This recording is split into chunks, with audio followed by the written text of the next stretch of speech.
Hey guys, it's Lord here back again with another review.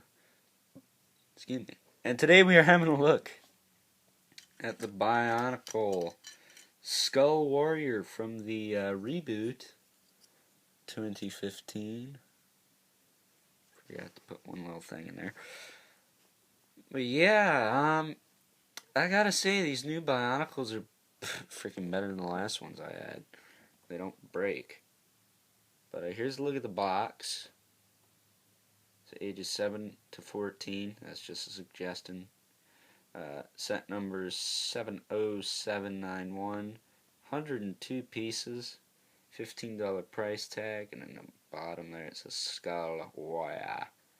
Then you can see Kopaka kind of trying to grab his mask like, hey man, that's mine.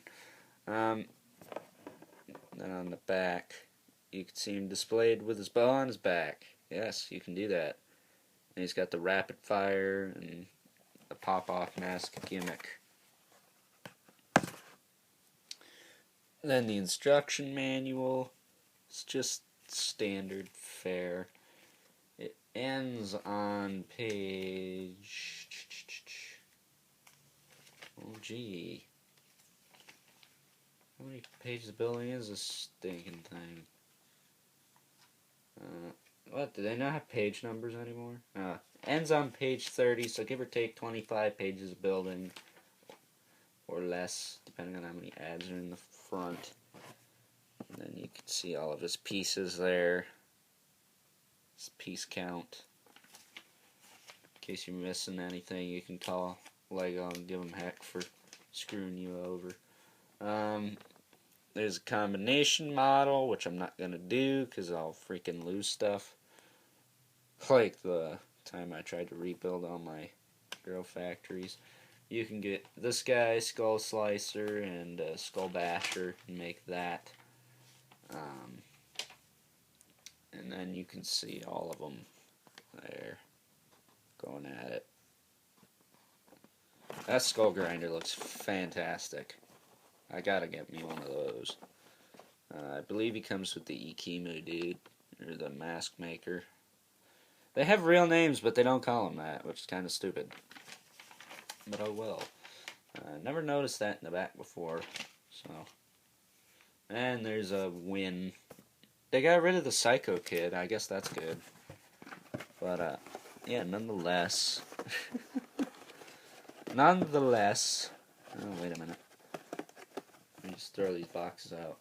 Keep the manuals. He does come with this, a corrupted Kopaka mask. It's kind of neat. And what you do with that is you take him and you... Well, it's supposed to fly off. There you go. And you can attach the Kopaka mask. And make him look all tripped out and stuff. You could probably use these on the regular Toa if you wanted to. But, yeah, but looking at his regular mask, this obviously what I'm displaying him with, that looks like the freaking Terminator. Right there. That's cool. Yeah. Skull Grinder actually comes with a silver one. So, hopefully I'll be able to pick that up before the year's over. Or at least before it's not sold for retail price. But yeah, he does come with a lot of stuff, this Skull Warrior. And talking about him from the ground up, He's got the little claws from 3.0 Hero Factory. I think those have been used in the past, though. He's got the new feet, which I believe were also introduced in Hero Factory. He's got some clear blue armor on his legs. He's got this gnarly looking skeleton bone piece, which is just a slit in a regular bone piece and no connector, because that would kind of ruin the look, in all honesty. This is new. He's got this new armor piece, which kind of looks like fur slash spikes slash don't get hit in the face with that. It'll leave a nasty mark later. He's got these leg tighten them up pieces. I guess is what I'm going to call them.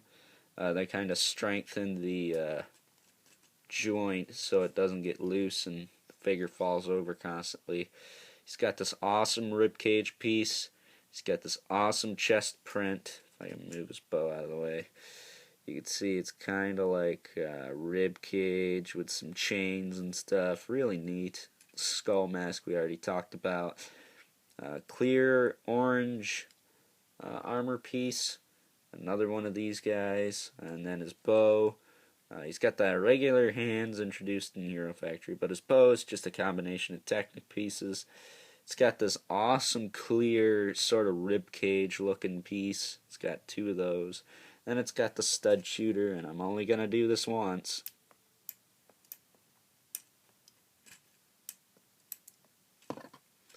So it shoots off 6 studs, 2 of which I have already found. 3, 4, 5. Found almost all of them. There's the last one. There it is. So, yeah, it just shoots off studs. Be very careful to not lose those.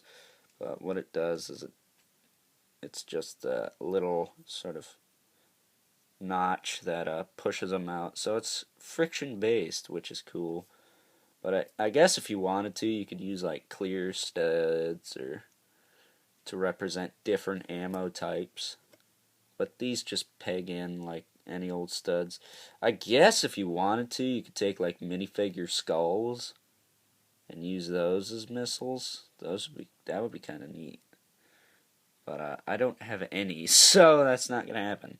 But yeah, the little ammo here is really kind of nifty and was already introduced before these came out, but I believe Akimo uses the same piece, just different stud colors. Then on his back, he's got this crazy... I don't know why they make this one so long and Skull Slicers is like right up against him. I never understood that, but whatever. But he does come with an extra weapon. Comes with this little mask stealer weapon, I guess, if you want to call it that. But speaking of, let's... God. One pin always gets stuck in his hand. What you do is you take it off his back. You got the pin sticking out there, but that's okay. You pull it out. No, you can't. But what you want to do with a spear here, you want to pull this out and remove this piece. That piece is the handle, essentially. And then you want to take this, put it in the top. I'm doing this off camera because it's quicker. And you take the black axle and you put it in the bottom there. And now he's got a staff weapon to beat the crap out of punk kids who get on his lawn. Get off my lawn! Or he can steal the masks off of Toa. Whatever you prefer. Now the bow, you kind of have to disassemble that a little teeny bit. And we'll do that quick. You just want to take this piece off. And then you can peg the bow in on his back. Like so. And now you got him with his bow on his back.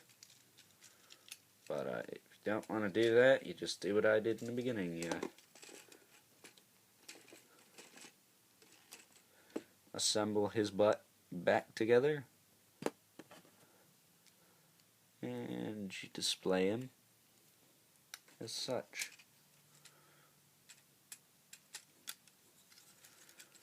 Granted, I'm not going to get him in the awesome action pose I had in the beginning, because that's going to take a minute, but I'll at least get him holding his bow again. Yeah, this is the piece you want to take off the bow. Oh, stuck that in the wrong hand.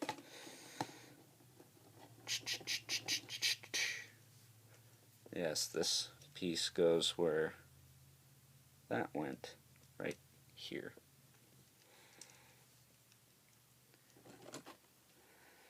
And you just peg the bow back in like it was before. And you have your Skull Warrior back to normal. But overall, I do like this figure. I'm going to give him a 10. I don't really care about the exposure of skeletalness on these guys because they're freaking skeletons. It's going to happen. So with that being said, I hope you guys enjoyed this review. Stay tuned for a few more Bionicle reviews, and then back to the old grind and spawn and stuff. So until next time, I'll catch you guys later.